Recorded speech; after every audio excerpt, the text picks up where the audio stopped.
SSC পরীক্ষা শেষ হওয়ার পর দীর্ঘ ছুটিতে অবশেষে আম্মু আর আব্বু আমাকে নিয়ে ঠিক করলেন আত্মীয়দের বাসায় বেড়াতে যাবেন। বহুদিন যাবত আমরা কোথাও যাইনি, বাড়ির ঝামেলা আর পড়াশোনার চাপের জন্য সব পরিকল্পনাই ভেস্তে গিয়েছিল। তাই এবারের সিদ্ধান্তটা ছিল একেবারেই আলাদা। প্রথমেই আমরা রওনা দিলাম সাতক্ষীরার উদ্দেশ্যে, সেখানে আমাদের এক চাচুর বাসা। আমি এর আগে কখনো তাদের বাড়িতে যাইনি, তাই একরকম নতুন অভিজ্ঞতার অপেক্ষায় ছিলাম। আম্মুর কাছে শুনেছি আগে নাকি তারা আমাদের বাসায় অনেক আসতেন, কিন্তু সময়ের ব্যবধানে যোগাযোগটা কমে গিয়েছিল। চাচুর বাড়িতে পৌঁছানোর সময় তখন সন্ধ্যা। গ্রামের ভেতরে বড়সড় বাড়ি, চারদিকে নির্জনতা, আশেপাশে আর কোনো বাড়িঘর নেই। খাওয়া দাওয়া শেষ করে সবাই যার যার ঘরে চলে গেল। আব্বু আম্মুর জন্য আলাদা ঘর ঠিক হলো, আর আমার জন্য যে ঘরটা দেওয়া হলো সেটা আসলে চাচুর মেয়ে মিতুর। আমিও খোলাখুলি বললাম ছোটবেলা থেকেই আমি একা ঘুমাতে অভ্যস্ত, তাই একা থাকার ব্যবস্থাই ভালো। প্রথমে মিতু কিছুটা অস্বস্তি অনুভব করলেও পরে তাকে তার দাদির সাথে ঘুমাতে পাঠানো হলো। পরদিন সকালটা অন্যরকম ছিল। চাচির 6 মাস বয়সী ছোট্ট বাবুটার সাথে খেলা, আড্ডা আর হাসিতে সময় কেটে গেল।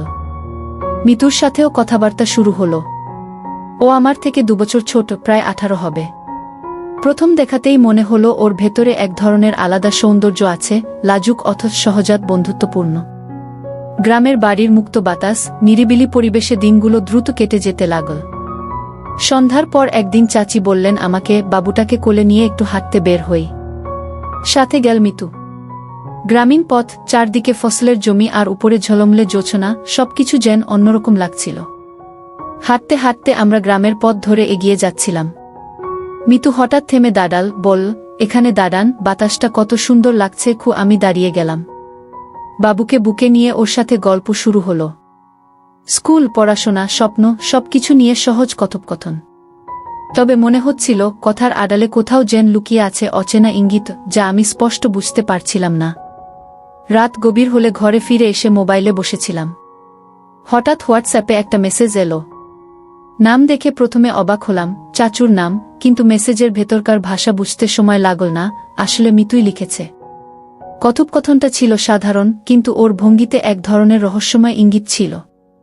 প্রথমে ভান করলাম কিছু বুঝিনি, কিন্তু ভেতরে ভেতরে কৌতূহল তৈরি হলো। পরদিন স্কুলে যাওয়ার পথে মিতু হঠাৎ জিজ্ঞেস করল, গত রাতে এলেন না কেন? আমি অবাক হয়ে বললাম, তোমার দাদি তো ঘরে ছিল, যদি জেগে যেত। মিতু তখন অভিমানী চোখে তাকিয়ে কিছুক্ষণ চুপ করে রইল। আমি মাথা নিচু করে হাঁটতে থাকলাম, কিন্তু বুঝতে পারলাম না কেন ওর প্রশ্নটা আমার মনে বারবার বাজতে থাকল। সেই রাতেও মিতুর মেসেজ এলো। কথায় কথায় বুঝতে পারলাম ও কিছু বলতে চাইছে, কিন্তু সরাসরি বলার সাহস পাচ্ছে না। আমি নিজেও দ্বিধায় ছিলাম, এটা কি শুধু বন্ধুত্ব, নাকি এর আড়ালে আরও কিছু আছে? গ্রামের নির্জন বাড়ি, চারপাশে নীরবতা, জোছনার আলো ভরা আকাশ আর সেই রহস্যময় কথোপকথন, সব মিলিয়ে আমি যেন এক অজানা টান অনুভব করছিলাম। মনে হচ্ছিল এই ভ্রমণ শুধু আত্মীয়দের সাথে দেখা করার নয়, এর ভেতর দিয়ে শুরু হতে যাচ্ছে এমন এক গল্প, যা হয়তো আমার জীবনের মোড় ঘুরিয়ে দেবে। চাচুর বাড়িতে থাকার দ্বিতীয় রাত ছিল সেটা। সারাদিন গ্রামের মাঠে হাঁটা, ছোট বাবুটার সাথে খেলা, আত্মীয়দের গল্প, সব মিলিয়ে সন্ধ্যার পর শরীর ক্লান্ত হয়ে পড়েছিল। আমি ঘরে শুয়ে মোবাইলে স্ক্রোল করছিলাম। হঠাৎ আবার সেই পরিচিত নোটিফিকেশন, হোয়াটসঅ্যাপে মেসেজ। নাম দেখে আবারও চমকে উঠলাম। এবারও চাচুর অ্যাকাউন্ট থেকে মেসেজ এসেছে, কিন্তু আমি ভালো করেই জানি ওটা মিতুই লিখছে। প্রথমে মিতু সাধারণভাবে কথা শুরু করল, ঘুমাইছেন নাকি? আমি উত্তর দিলাম, না, মোবাইলে বসে আছি। তারপর থেকে একের পর এক মেসেজ আসতে লাগল। কথোপকথন যত এগোতে থাকল, ততই মনে হচ্ছিল মিতুর ভেতরে লুকিয়ে আছে এক অদ্ভুত অস্থিরতা। কখনো ও বলে আজকে ঘুম আসছে না, কখনো আবার রহস্যময় ইঙ্গিত ছুড়ে দিয়ে চুপ করে যায়। আমি প্রথমে ভান করলাম কিছু বুঝতে পারছি না, কিন্তু সত্যি কথা বলতে কি, ওর প্রতিটা শব্দ আমার ভেতরে এক অদ্ভুত উত্তেজনা তৈরি করছিল। আমি বারবার নিজেকে বুঝিয়ে বলছিলাম, এটা আত্মীয়ের বাড়ি, এখানে বাড়াবাড়ি করা ঠিক হবে না। কিন্তু তারপরও মনে হচ্ছিল কিছু একটা ঘটতে যাচ্ছে। সেই টান, সেই অচেনা দোটানাটা আমার মনকে ঘিরে ধরছিল। পরদিন সকালে চাচি আবার আমাকে বললেন মিতুকে নিয়ে স্কুল থেকে ঘুরে আসতে। আমরা পাশাপাশি হাঁটছিলাম, দুজনের মধ্যে স্বাভাবিক কথোপকথন হচ্ছিল। হঠাৎ মিতু থেমে বলল, গত রাতে আমার মেসেজের জবাব দিলেন না কেন? আমি একটু মৃদু হাসলাম, উত্তর দিলাম, তোমার দাদি তো ঘরে ছিলেন, যদি জেগে যেতেন। মিতু মুখ ঘুরিয়ে চুপ করে রইল, যেন অভিমান করেছে। সেই নীরবতা আমার ভেতরে আরও রহস্য তৈরি করল। বিকেলটা মোটামুটি স্বাভাবিকভাবে কেটে গেল, কিন্তু রাতে খাওয়া শেষে আবার সব শান্ত হলে অচেনা এক অস্থিরতা আমাকে ঘিরে ধরল। মনে হচ্ছিল জানালার ওপাশে কেউ দাঁড়িয়ে আছে। হঠাৎ আবার ফোনের স্ক্রিন জ্বলে উঠল। এবার মিতু সরাসরি লিখল, দাদি আজকে তাড়াতাড়ি ঘুমিয়ে পড়েছে। আপনি কি এখনো জেগে আছেন? আমি এক মুহূর্ত ভেবে উত্তর দিলাম, হ্যাঁ জেগে আছি। তুমি ঘুমাও। সঙ্গে সঙ্গে রিপ্লাই এলো, সব বুঝি কিন্তু আপনি বোঝেন না।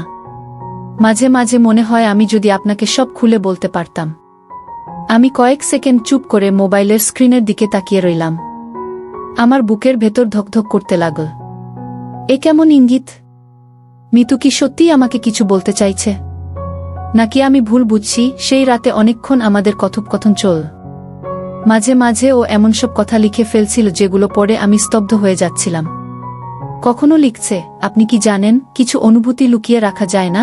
আবার কখনো লিখছে, আমি চাইলে কি আপনি একবার আমার সাথে দেখা করবেন। আমি মেসেজের উত্তর দিতে দিতে ভাবছিলাম, এটা কি সত্যিই হ্যাপেনিং, নাকি কিশোরী একটা মেয়ের আবেগ আর কৌতূহল।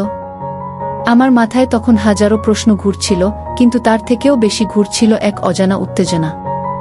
মনে হচ্ছিল আমি এমন এক গল্পের ভেতরে ঢুকে গেছি যার শেষটা আমি নিজেও জানি না। ঘড়ির কাঁটা এগোতে লাগল। চারপাশে নিস্তব্ধতা, শুধু দূরে ঝিঙি পোকার ডাক। জানালার ফাঁক দিয়ে চাঁদের আলো ঘরে ঢুকছিল।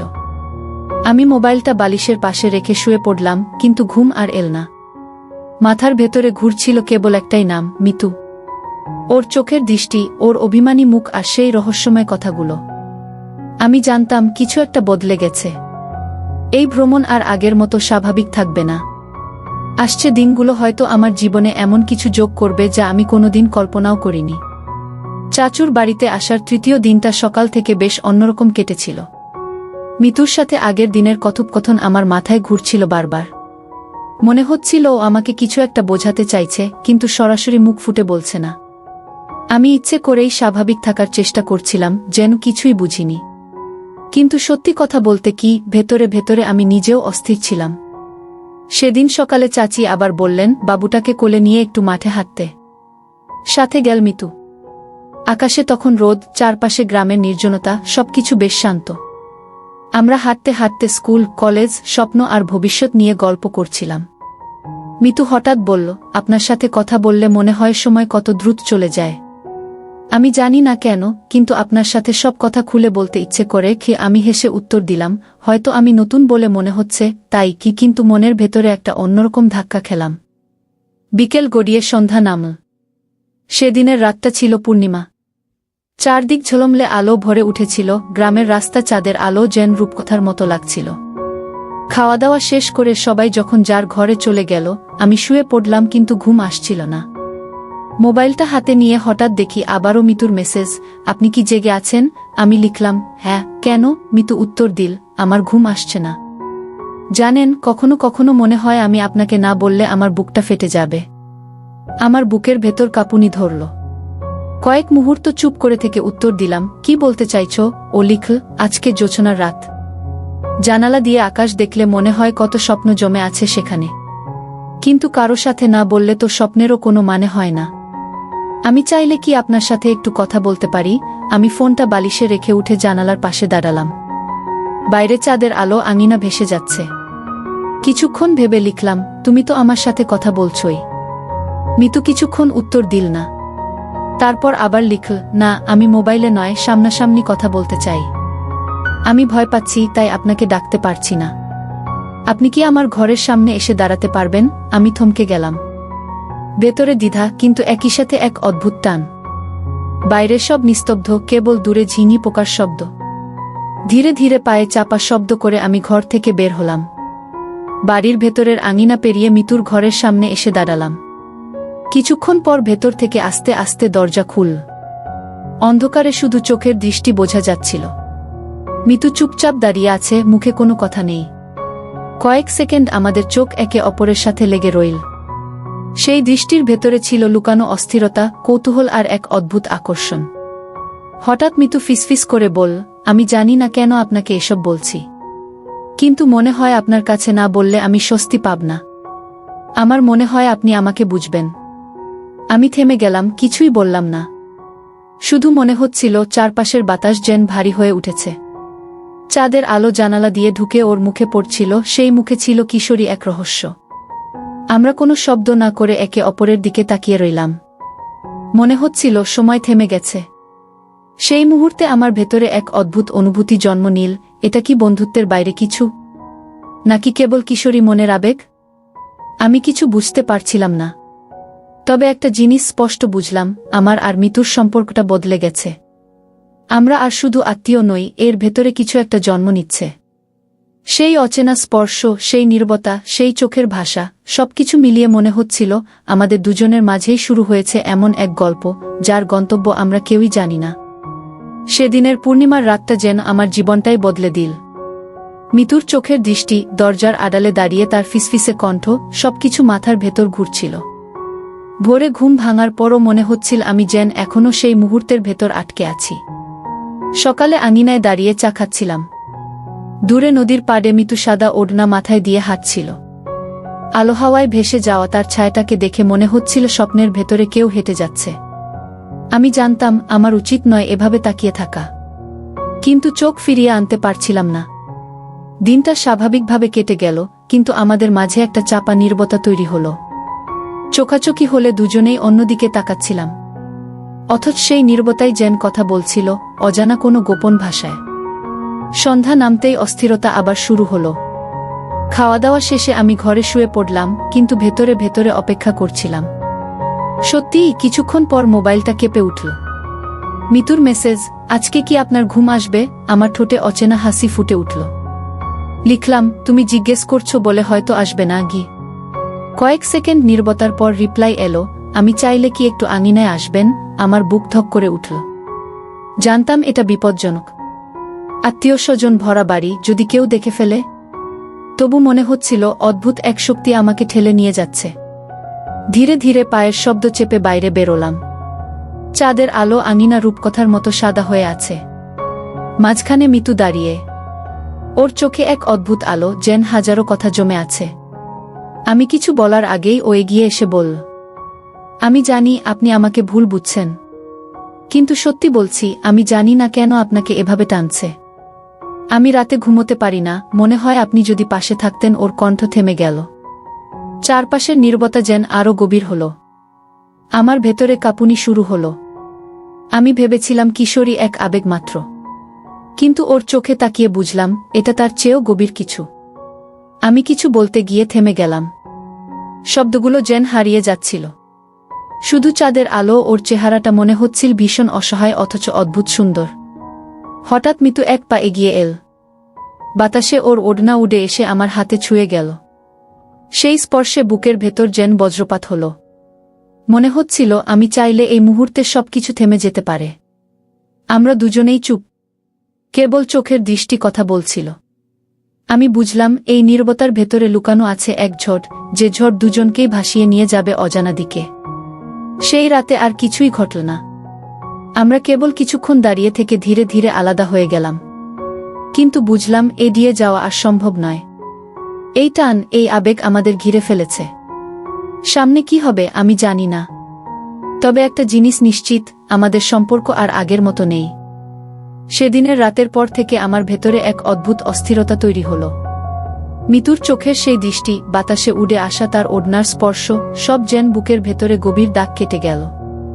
আমি যতই নিজেকে বোঝানোর চেষ্টা করি এ কেবল আত্মীয়ের প্রতি মায়া বা সাময়িক আবেগ, ততই মনে হচ্ছিল আমি নিজেকেই মিথ্যে বলছি। পরদিন সকালে উঠেই দেখি মিতু বারান্দায় দাঁড়িয়ে আছে। রোদ তখনও পুরোপুরি ওঠেনি। ও চুপচাপ নদীর দিকে তাকিয়েছিল। আমি ধীরে ধীরে ওর পাশে গিয়ে দাঁড়ালাম। কোনো কথা না বলেই মিতু হালকা হেসে তাকাল, যেন আগের রাতের অদ্ভুত মুহূর্ত আমাদের মাঝে নীরব চুক্তি হয়ে গেছে। আমরা দুজনেই চুপচাপ দাঁড়িয়ে রইলাম। হঠাৎ মিতু বলল, আপনি জানেন আমি আগে কখনো কারো সাথে এভাবে কথা বলিনি। আমার ভেতরে কত কথা জমে আছে, কাউকে বলিনি। কিন্তু আপনার সাথে কথা বলতে গেলেই মনে হয় বুকটা হালকা হয়ে যাচ্ছে। আমি কিছুক্ষণ চুপ থেকে বললাম, তুমি কি ভয় পাও না? আমরা তো আত্মীয়।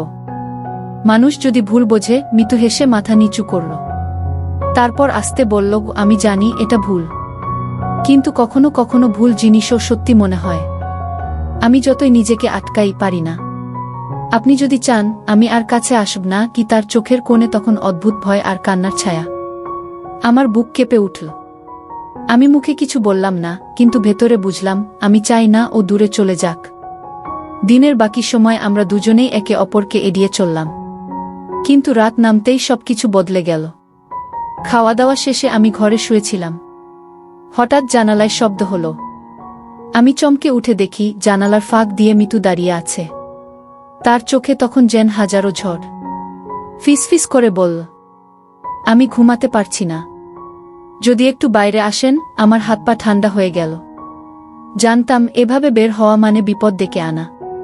তবু যেন এক অদ্ভুত শক্তি আমাকে ঠেলে দিল। আমি ধীরে ধীরে বাইরে বের হলাম। চাঁদের আলো উঠোন ভেসে যাচ্ছে। গাছের ছায়া মাটিতে রহস্যময় নকশা এঁকেছে। মিতু ঠিক মাঝখানে দাঁড়িয়ে, তার চোখে ভয় কিন্তু একই সাথে অদ্ভুত সাহসও। আমি এগিয়ে গেলে ও আস্তে বলল, আপনাকে ছাড়া থাকতে পারি না। আমি জানি এটা বলা উচিত নয়, কিন্তু আমি আর থামাতে পারছি না নিজেকে। আমি স্তব্ধ, মাথার ভেতর ঝড় বয়ে যাচ্ছে। আমি বললাম, মিতু, আমরা যা করছি সেটা ঠিক নয়। ওর চোখ ভিজে উঠল, ঠোঁট কেঁপে উঠল। তারপর ফিসফিস করে বলল, ঠিক ভুল আমি জানি না, শুধু জানি আমি আপনাকে চাই। শব্দগুলো শুনে বুক কেঁপে উঠল আমার। আমরা দুজনেই চুপ করে দাঁড়িয়ে রইলাম। চারপাশে শুধু ঝিঙি পোকার শব্দ, দূরে নদীর কলকল ধ্বনি। আমাদের দৃষ্টি একে অপরের সাথে আটকে গেল। সেই মুহূর্তে মনে হচ্ছিল পৃথিবীর সব নিয়ম, সব বাধা যেন মিলিয়ে গেছে। শুধু আছে আমি আর মিতু। আর সেই নীরবতার ভেতরে জন্ম নিচ্ছে এমন এক সম্পর্ক যা থেকে আর ফিরে আসা সম্ভব নয়। সেই রাতের নীরব মুহূর্তটাই যেন আমাদের সম্পর্কের মোড় ঘুরিয়ে দিল। মিতুর চোখের গভীর আবেগ আর সেই স্বীকারোক্তি, আমি আপনাকে চাই, এই কয়েকটা শব্দ বুকের ভেতর আগুন ধরিয়ে দিল। আমি যতই নিজেকে আটকানোর চেষ্টা করি, বুঝলাম আর কিছুতেই থামানো যাচ্ছে না। চাঁদের আলো দাঁড়িয়ে থাকা মিতু যেন এক অদ্ভুত মায়াবী ছায়া। বাতাসে তার ওড়না উঠছিল আর চোখ দুটো কেঁপে কেঁপে আমার দিকে তাকিয়েছিল। আমি ধীরে ধীরে এগিয়ে গেলাম। ও পিছিয়ে যায়নি, বরং নিঃশ্বাসের শব্দ আরও স্পষ্ট হয়ে উঠল। তুমি জানো না তুমি কি বলছো? আমি কাঁপা গলায় বললাম। মিতু মাথা নাড়ল, জানি। আর এটাই সত্যি। ওর ঠোঁট কেঁপে উঠল, কিন্তু দৃষ্টি একটুও ভাঙল না। আমি থমকে গেলাম। আমার ভেতরে তখন দুটো যুদ্ধ চলছিল, একদিকে দায়িত্ব, আত্মীয়তার বাঁধন, অন্যদিকে টান, আকর্ষণ আর অদ্ভুত এক তৃষ্ণা। আমি ঘুরে যেতে চাইলাম, বললাম, আমাদের এভাবে মেশা ঠিক হচ্ছে না। কিন্তু তখনই মিতু এগিয়ে এসে আমার হাত ধরে ফেলল। ওর হাত ছিল গরম, কাঁপছিল। সেই স্পর্শে বুকের ভেতর যেন বজ্রপাত হল। আপনি যদি আজ চলে যান আমি ভেঙে পড়ব। ওর চোখ ভিজে উঠল। তুমি এসব বলছো কেন? আমি কাঁপা কণ্ঠে প্রশ্ন করলাম। মিতু ফিসফিস করে উত্তর দিল, কারণ আমি আপনাকে ভালোবেসে ফেলেছি। চারপাশ হঠাৎ নিস্তব্ধ হয়ে গেল। কেবল নদীর কলকল ধ্বনি আর দূরের পোকামাকড়ের শব্দ শোনা যাচ্ছিল। মনে হচ্ছিল প্রকৃতি পর্যন্ত নিঃশ্বাস বন্ধ করে আমাদের দিকে তাকিয়ে আছে। আমার ঠোঁট শুকিয়ে এল, বুক ধড়ফড় করছে। আমি জানি একবার যদি পা বাড়াই আর ফেরার পথ থাকবে না। কিন্তু মিতুর চোখের গভীরে ডুবে যেতে যেতে সব ভয় মিলিয়ে গেল। আমি ধীরে ধীরে হাতটা শক্ত করে ধরলাম। মিতুর চোখে তখন বিস্ময় আর আনন্দ মিলেমিশে এক অদ্ভুত দীপ্তি। বাতাসে গরম উত্তাপ ছড়িয়ে পড়ল। মনে হচ্ছিল আমরা যেন নিষিদ্ধ এক জগতে প্রবেশ করছি, যেখানে কোনো বাধা নেই, শুধু অনুভূতির রাজত্ব। সেই মুহূর্তে প্রথমবার আমি বুঝলাম, এ কেবল আকর্ষণ নয়, এ এক অদ্ভুত আসক্তি, যেখান থেকে কেউই আর সহজে বের হতে পারবে না। সেদিনের রাতের পর থেকে মিতু যেন একেবারেই বদলে গেল। ওর চোখের চাহনিতে আর কোনো দ্বিধা নেই, যেন স্পষ্ট ঘোষণা, এ পথে এখন আর ফেরার পথ নেই। আমি ভেতরে ভেতরে অস্থির, ভয় পাচ্ছি, আবার একই সাথে এক অদ্ভুত টানও অনুভব করছি। যতই নিজেকে আটকাতে চাই, মিতুর এক ঝলক হাসি, এক ফোঁটা দৃষ্টি সবকিছু ভেঙে দেয়। সকালে উঠেই দেখি উঠোনে বসে চুল শুকাচ্ছে মিতু। রোদে তার ভেজা চুল চকচক করছে, কপাল বেয়ে পানি গড়িয়ে পড়ছে গালে। আমি জানি চোখ ফেরানো উচিত, কিন্তু পারলাম না। মিতু হঠাৎ তাকিয়ে পড়ল, দৃষ্টি মিলতেই এক চিলতে হাসি দিল। মনে হলো সে বুঝে গেছে আমি কি ভাবছি। দিনটা কাটল নীরব টানাপোড়েনে। আমি চুপচাপ বই হাতে নিয়ে পড়ছিলাম। মিতু বারবার অকারণে আমার সামনে আসছিল। কখনো গ্লাসে পানি দেওয়া, কখনো খাবারের প্লেট বাড়িয়ে ধরা, প্রতিবারই হাত ছুঁয়ে যাচ্ছিল ইচ্ছে করেই। আমার বুক ধড়ফড় করছিল, মনে হচ্ছিল সবকিছু কেউ দেখে ফেলবে। রাত নামতেই আবার একই খেলা। সবাই ঘুমিয়ে পড়লে জানালার কাছে নক করল মিতু। আমার হৃৎপিণ্ড প্রায় লাফিয়ে বেরিয়ে আসবে এমন অবস্থা। তবু বেরিয়ে গেলাম। উঠোন অন্ধকার, চারপাশে নিস্তব্ধতা। মিতু দাঁড়িয়ে আছে আগের মতো, চোখে সেই একই দুঃসাহস। আমি ফিসফিস করে বললাম, এভাবে বারবার ডাকো কেন? যদি কেউ দেখে ফেলে? মিতু আস্তে এগিয়ে এলো। তার নিঃশ্বাস গরম, কাঁপছিল শরীর। খুব কাছে এসে বল, আমি আর নিজেকে আটকাতে পারছি না। আপনার থেকে দূরে থাকলেই বুকটা ফেটে যাচ্ছে। আমি ওর দিকে তাকিয়ে রইলাম। কিছু বলার ছিল, কিন্তু শব্দ বের হলো না। হঠাৎ মিতু আমার হাত নিজের বুকের উপর রেখে দিল। মুহূর্তেই বুকের ভেতর ঝড় বয়ে গেল। ওর দেহ কাঁপছিল, চোখ বুজে ফিসফিস করে বল, শুনছেন? আমার হৃদস্পন্দন আপনার জন্যই কি আমার আর নিজেকে ধরে রাখা গেল না। সেই প্রথম আমি মিতুর চুলে হাত রাখলাম। মিতু চোখ মেলে তাকাল, চোখে জল, ঠোঁটে কম্পন।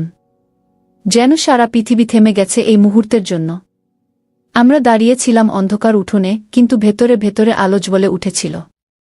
মনে হচ্ছিল আমরা এক অচেনা পথে পা বাড়িয়েছি, একটা এমন পথ যেখান থেকে আর ফিরে আসা সম্ভব নয়। সেই রাতের পর থেকে সবকিছুই যেন বদলে গেল। আমি জানতাম মিতুর কাছ থেকে দূরে থাকা দরকার, কিন্তু যতই দূরে যেতে চাই ততই সে আরও কাছে এসে দাঁড়ায়। ওর চোখের চাহনি, একটুখানি ছোঁয়া, সবই আমাকে ভেতর থেকে ভেঙে দিচ্ছিল। দিনের বেলাতেই টের পাচ্ছিলাম মিতু যেন ইচ্ছে করেই আমাকে উস্কে দিচ্ছে। রান্নাঘরে দাঁড়িয়ে আছি, ও হঠাৎ পাশে এসে পেঁয়াজ কাটতে বসে গেল। কাঁধে কাঁধ ছুঁয়ে গেল, আর সেই স্পর্শে বুকের ভেতর অদ্ভুত কাঁপুনি ছড়িয়ে গেল। আমি সরে যেতে চাইছিলাম, কিন্তু মিতু হালকা গলায় বলল, আপনি কি ইচ্ছে করেই দূরে যাচ্ছেন? কথার ভেতর ছিল স্পষ্ট অভিযোগ, আবার কেমন জানি আহ্বানও। সন্ধ্যার দিকে সবাই উঠোনে বসে গল্প করছিল। আমি চুপচাপ দূরে বসেছিলাম। হঠাৎ দেখলাম মিতু আমার দিকে তাকিয়ে হেসে দিল। সেই হাসি যেন সরাসরি বুক ভেদ করে ভেতরে ঢুকে গেল। আমি চোখ সরাতে চাইলাম, কিন্তু পারলাম না। মনে হচ্ছিল সে এক অদৃশ্য দড়ি দিয়ে আমাকে টেনে নিচ্ছে। রাত গভীর হল। চারপাশ নিস্তব্ধ। আমি চেষ্টা করছিলাম ঘুমিয়ে পড়তে। হঠাৎ আবার জানালায় হালকা শব্দ। বুক ধড়ফড় করতে করতে জানালার ফাঁক দিয়ে তাকালাম। মিতু অন্ধকারে দাঁড়িয়েছে, চোখে সেই একই ঝড়। আমি খুব ধীরে বাইরে বের হলাম। উঠোনে চাঁদের আলো ছড়িয়ে আছে। মিতু এক পা এগিয়ে এলো, নিঃশ্বাস গরম, চোখে অদ্ভুত দীপ্তি। আমি ফিসফিস করে বললাম, মিতু, আমাদের এভাবে দেখা করা উচিত নয়। ও ঠোঁট কামড়ে ধরে আসতে বল, কিন্তু আমি পারছি না। আপনাকে ছাড়া থাকতে পারছি না। আমার ভেতরের দেয়াল ভেঙে যাচ্ছিল। আমি সরে যেতে চাইছিলাম, কিন্তু মিতু হঠাৎ আমার হাত ধরে ফেল। সেই স্পর্শে যেন বিদ্যুৎ বয়ে গেল শরীরে। আমি থেমে গেলাম। মিতু ধীরে ধীরে আরও কাছে এলো। চোখে জল চিকচিক করছে, গলায় কাঁপুনি। আপনি যদি আজও আমাকে এড়িয়ে যান, আমি ভেঙে পড়ব। আমি কিছু বললাম না, শুধু তাকিয়ে রইলাম ওর চোখের দিকে। সেই চোখে তখন আর কোনো ভয় নেই, শুধু আকাঙ্ক্ষা। হঠাৎ মনে হলো চারপাশের সবকিছু মিলিয়ে গেছে, শুধু আমরা দুজন রয়ে গেছি। আমি আর নিজেকে আটকাতে পারলাম না। হাত দিয়ে ওর মুখ ছুঁতেই মিতু চোখ বন্ধ করে ফেল। শরীর কেঁপে উঠল। আমরা তখন দাঁড়িয়ে আছি চাঁদের আলো ভেসে থাকা উঠোনে, যেন পৃথিবীর সব নিয়মকানুনকে অগ্রাহ্য করে। মনে হচ্ছিল এক নিষিদ্ধ আগুন আমাদের গ্রাস করছে। আমরা দুজনেই জানি এই আগুনে জ্বললে হয়তো পুড়ে ছাই হয়ে যাব, কিন্তু তারপরও ফিরে আসা আর সম্ভব নয়।